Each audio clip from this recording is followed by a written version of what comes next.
Salut à tous les enfants de Dieu, à tous les élus. Alors, je reviens avec cette vidéo. Comme je l'avais promis la fois passée, on avait parlé de l'énergie. J'avais expliqué, pour que nous puissions tous comprendre ce que cela voulait dire et ce que cela représentait dans notre vie. Alors, j'avais expliqué l'importance de l'énergie dans la vie d'un enfant de Dieu. J'avais dit que c'était un pouvoir, c'était une force, c'est euh, puissance ou je peux dire pouvoir que Dieu déverse en toi. C'est pouvoir que Dieu met en toi et c'est pouvoir qui t'aide à avancer dans la vie. C'est une force, c'est une onction, si je peux dire comme ça. C'est c'est cette force qui t'aide à avancer dans la vie, à réaliser tes projets, à même accéder dans ta destinée. Alors, l'énergie, c'est quelque chose de très précieux que nous devons, avoir plus d'attention, ok? Que c'est quelque chose qui demande plus d'attention. Donc, vous devez donner plus d'attention à votre énergie. Vous devez savoir comment est-ce qu'elle fonctionne, comment l'augmenter, comment la protéger. Donc, voilà. Et j'ai expliqué, j'espère que mon explication dans les vidéos précédentes ont servi quelque chose, quelqu'un a pu retenir quelque chose et comprendre.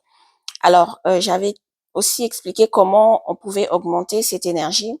Alors, j'avais dit que moi, de ma part, je me donne plus de temps, ok, dans la prière, dans les jeûnes et prières.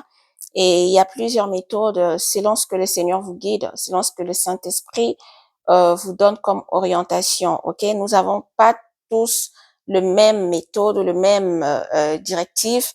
Donc Dieu nous guide selon ce qu'il a déversé en toi, selon ce que Dieu te conduit, c'est selon ton appel, ta mission, ok. Nous sommes tous, généralement, les élus, nous vivons tous les mêmes expériences. Lorsque vous allez écouter comment dire, la vie ou les expériences vécues des élus, tout ce qu'ils racontent, vous verrez que leurs histoires ou leurs expériences vont de pair. Elles sont presque les mêmes. Mais en chacun, il y a une particularité que Dieu a mis. Et en chacun, il y a des talents, il y a des dons, et puis il y a une marche, une orientation, ok? Et le Saint-Esprit est là pour nous aider à comment avancer, ok? Sur cette terre, comment avancer dans votre mission. Donc à chacun selon sa mission et chacun sait comment est-ce qu'il avance avec Dieu. Alors, j'avais dit de ma part que moi, je me donnais plus dans la vie de prière. Déjà, généralement, je vais dire que cette vie de prière, ce n'est pas comme une punition. Vous ne devez pas le prendre comme une punition ou dire que cette vie de prière prend tout le temps de notre vie, de notre quotidien. Non. Même la Bible le déclare en Ecclésiaste qu'il y a un temps pour tout. Il y a un temps pour manger, il y a un temps pour dormir, il y a un temps pour s'épanouir, pour se divertir, il y a un temps pour prier. Donc, ça veut dire que dans mes habitudes, dans mes disciplines, j'ai mon temps établi, j'ai un calendrier établi que moi j'utilise pour pour cette vie, ok, de prière, de jeûne et prière. Alors, déjà, généralement, étant enfant de Dieu, nous savons tous que cette vie de prière, c'est pour nous comme une nourriture, ok? C'est un quotidien, en fait, pour tout enfant de Dieu. Nous savons que déjà, lorsque tu te réveilles le matin, déjà, c'est déjà une grâce. C'est une bénédiction de la part de notre Dieu. Donc, prendre 2, 3, 4, 5 minutes pour remercier Dieu, de le remercier pour ce souffle de vie qu'il te donne, pour ces jours qu'il te permet de voir, ok? C'est déjà une prière que vous faites.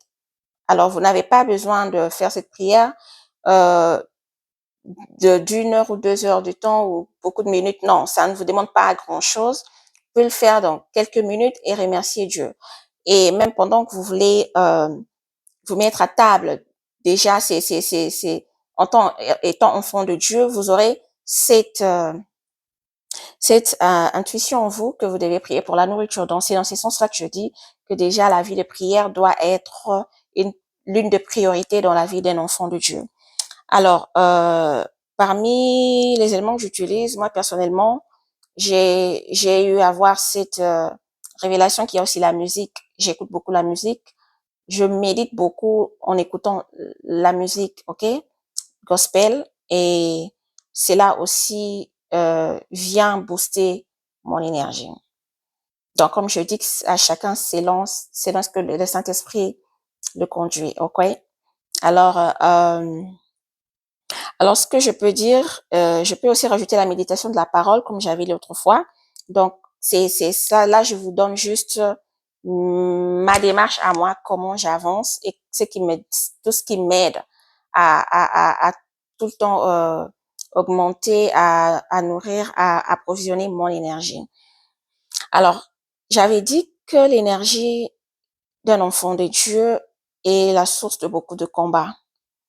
Et ces combats, comme nous savons tous que nous sommes tous entre, c'est un combat qui est entre deux camps. Il y a le camp des ténèbres et le camp de la lumière.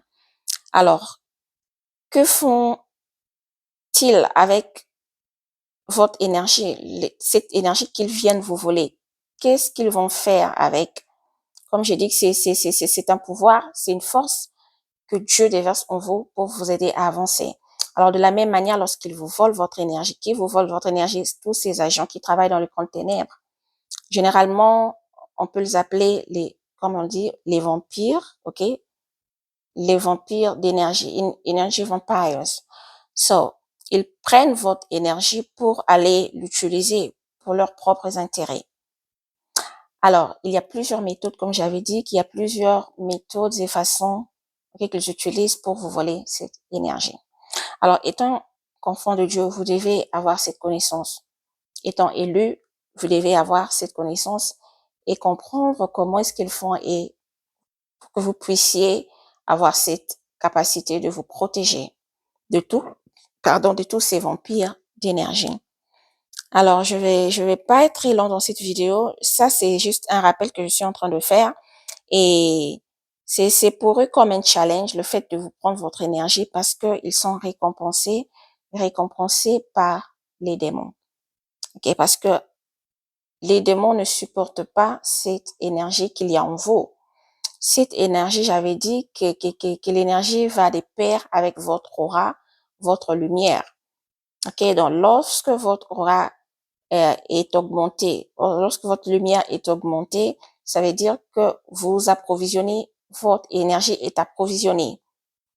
Donc, lorsque votre énergie est approvisionnée, cela va influencer votre aura et votre lumière. Donc, les deux vont de pair. Alors, pour que le démon puisse vous attaquer, ils doivent s'assurer que votre lumière est éteinte, que votre aura est éteinte, que votre énergie a été puisée. Donc, ces agents doivent accomplir cette mission. C'est un challenge pour eux. Ils doivent l'accomplir afin de donner accès aux démons pour que le démon puisse vous attaquer dans votre vie. Alors, lorsque vous avez une baisse d'énergie, lorsque votre énergie est volée, lorsque votre aura est baissée, votre lumière est baissée, vous remarquerez plus de combats dans votre vie. Vous remarquerez que vos activités seront freinées. Tout ce que vous pouviez faire auparavant avec facilité deviendront difficiles. Vous remarquerez des blocages, des limitations, des échecs, ralentissements dans beaucoup de choses. Les portes se ferment automatiquement. Tout ce que vous aviez, que vous arriviez à obtenir facilement deviendront difficiles dans votre vie. Là, c'est lorsque votre énergie est attaquée, votre énergie est épuisée par ces vampires d'énergie. Alors, il y a une chose, un point que j'aimerais bien souligner ici. Vous devez savoir que votre sang est dans votre énergie et votre énergie est dans votre sang. Je m'explique. Le sang c'est quelque chose de précieux pour laquelle vous devez faire très attention.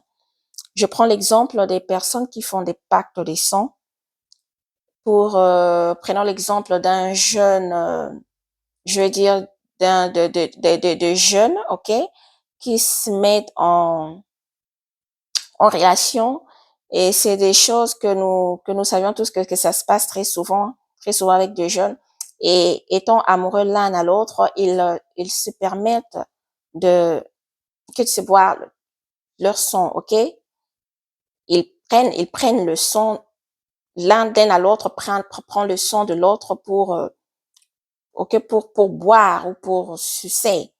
Donc ça, c'est déjà un pacte qu'ils sont en train de, c'est un pacte qu'ils sont en train de faire.